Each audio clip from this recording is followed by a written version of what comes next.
भी काम हम ही लोग करते हैं, वो लोग बैठे रहते हैं लेकिन कहते हैं काम नहीं आता। सरकार का हर काम करते हैं, चाहे वो ऑनलाइन हो चाहे वो ऑफलाइन हो। हम लोग का सरकार से एक ही मांग है, समायोजित वो कर दे। अभी हम गर्दनीबाग धरना स्थल पे हैं। गर्दनीबाग धरना स्थल पे सरकार से जो नाखुश होते हैं वो आकर के बैठते हैं। वैसे में अभी जो कंप्यूटर जो ऑपरेटर हैं बिहार सरकार में कार्यरत हैं। हालांकि इनकी जो नियोजन इकाई है यूँ कहें कि निजीकरण की वजह से काफ़ी रोजगार तो सृजित होती है पर बहुत सारे लोग परेशान रहते हैं। ऐसे में कुछ लोग हैं, उनसे बात करेंगे। क्या नाम हुआ सर आपका? रितेश कुमार नाम हुआ। अच्छा, क्यों आप लोग प्रदर्शन कर रहे हैं, क्या मामला है? मामला है यही कि हम लोग 25 वर्षों से काम कर रहे हैं विभाग में, कोई यहाँ पे सुविधा नहीं है। आउटसोर्सिंग के थ्रू हम लोग यहाँ काम कर रहे हैं। हम लोग का एक ही मांग है विभाग में समायोजन करने के लिए। 25 वर्षों से काम? जी जी, 20 से 25 वर्षों से लगातार विभाग में काम किया जा रहा है। आपकी बहाली कैसे हुई थी? बहाली बेल्ट्रॉन से हुई है, लेकिन बीच में उर्मिला को दिखा के बिल दिखाया जाता है। उर्मिला बताया जाता है कि उर्मिला को बोला जाता है कि उर्मिला के थ्रू आप हैं। सरकार के किसी अधिकारी से बातचीत हुई है या फिर किसी मंत्री से? बहुत लोग से मिले हैं, कोई आश्वासन नहीं मिला जी। बहुत लोगों से मिले हैं। क्या नाम हुआ सर, क्या नाम हुआ? मेरा नाम निशांत रंजन हुआ।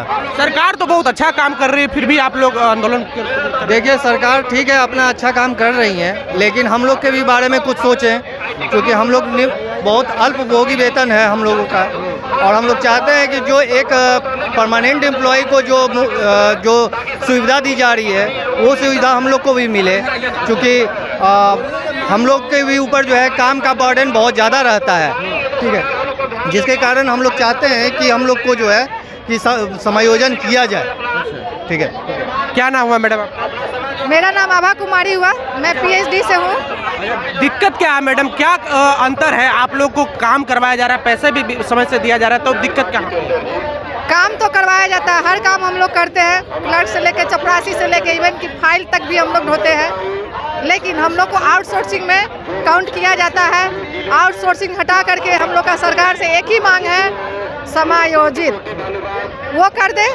इसके सिवा उसके बाद भी जो भी फंक्शन है वो सरकार हम लोग को दे, क्योंकि हम लोग सरकारी विभाग में सरकारी कार्य करते हैं, सरकार का हर काम करते हैं, चाहे वो ऑनलाइन हो चाहे वो ऑफलाइन हो। लेकिन सरकार काम करवाती है, सरकारी कर्मचारी आते हैं, उन लोग का भी काम हम ही लोग करते हैं, वो लोग बैठे रहते हैं लेकिन कहते हैं काम नहीं आता। काम नहीं आता तो सरकार के विभाग में सरकारी काम हम लोग कैसे करते हैं? सरकार जवाब दे, समायोजित करे। विशेष अवकाश जो सरकारी लोग को मिलता है, महिला लोग को मिलता है, हम लोग को नहीं मिल रहा है। क्या सरकारी महिला को विशेष अवकाश की जरूरत है? हम लोग को नहीं है। महिला सारे महिला एक हैं, तो उसको देना चाहिए विशेष अवकाश। तो दिक्कत कहाँ आ रही है? आप लोग कोई अधिकारी से, मंत्री से, संबंधित विभाग के मंत्री से बातचीत की है आप लोग? हाँ, बातचीत चल रही है और उसी टॉपिक पे आज स्ट्राइक भी है, 2 दिवसीय स्ट्राइक चल रही है। अगर सरकार आपकी बात नहीं मानती तो अब क्या करेंगे? हम लोग कंटिन्यू धरना देंगे, कंटिन्यू। नीतीश जी बहाली किए हैं, संविदा पर जितने ऑपरेटर हैं आउटसोर्सिंग पे वो बहाली किए हैं। सबके घर में चूल्हा नीतीश जी ही जलाए हैं, उसको कंटिन्यू रखे। जैसे कलम से आउटसोर्सिंग लिखे हैं वैसे कलम से समायोजित लिखे, तभी नीतीश जी का नाम होगा, नहीं तो नीतीश जी की कुर्सी गिर जाएगी। और भी कुछ लोग हैं। कुमार, दिक्कत क्या आ रही है सर? अधिकारी से, मंत्री से बातचीत कर रहे हैं, फिर भी दिक्कत क्या आ रही है? देखिए, मेन दिक्कत ये है कि हम लोग यहाँ काम कर रहे हैं, लेकिन हम लोग के कामों का कोई मतलब उचित निर्धारण नहीं हो रहा है। कभी भी हम लोग को सेवा से हटाया जा सकता है। पिछले 5 सालों से, हम 5 साल से, 10 साल से, 15 साल से हम लोग के कर्मी काम कर रहे हैं सरकार में। उसके बावजूद हम लोग का सेवा को कोई स्थायीकरण नहीं है। कभी भी बिना किसी कारण से हम लोग को सेवा से हटा दिया जाता है। इसके लिए सरकार के पास हम लोग अपना बात रख रहे हैं। दूसरी बात है कि जब हम लोग की इसमें नियुक्ति हुई थी तो बेल्ट्रॉन के माध्यम से हम लोग का एग्ज़ाम हुआ था, उसी के तहत हम लोगों ने पास किया। रोस्टर के अनुसार से हम लोग का नियुक्ति किया गया दूसरे विभाग में। तो उस सर्कुलर में या उस चिट्ठी में कहीं भी उर्मिला का नाम नहीं था, परंतु जब हम लोग को चिट्ठी दिया जाता है तो उसमें एक उर्मिला एक बीच में मीडिएटर बन गया, जिसके कारण हम लोग आउटसोर्सिंग हो गए। जब सरकार के द्वारा विज्ञापन निकाला गया उसके अनुसार से हम लोगों ने उसमें अपना एग्ज़ाम दिया, एग्ज़ाम पास किया और रोस्टर के तहत जो है हम लोग को दूसरे विभागों में प्रतिनियुक्त किया गया।